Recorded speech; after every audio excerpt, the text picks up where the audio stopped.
आधी पहिले माझी परिस्थिती खूप कमजोर होती। माझे घरवाले मरण पावले, त्यामध्ये मी एकटीच पडली कुटुंबामध्ये, माझे 2 मुलं आणि मी। त्यामुळे माझ्या घरामध्ये लाईट पण नव्हतं। 2007 पासून तर आम्ही 18 लागेपर्यंत सुद्धा आम्ही बिना लाईट मध्ये काढलो। त्यावेळेस आम्हाला राखेल सुद्धा मिळत नव्हतं, पण त्यावेळेस मदतीला लोक सुद्धा कोणी नव्हते। नंतर 2018 मध्ये लाईट आली।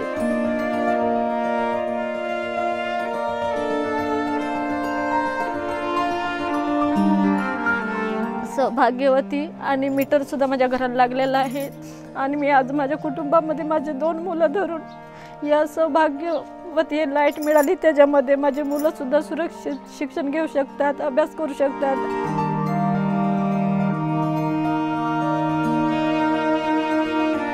व्यवसाय करायसाठी मग अश्विनी ताई आम्हाला मार्गदर्शन केले, त्यामध्ये आम्ही व्यवसाय करत आहोत। मला खूप चांगलं वाटते की शासनाने आमच्यासाठी एवढी मदत केली, म्हणून मी शासनाला धन्यवाद देतो।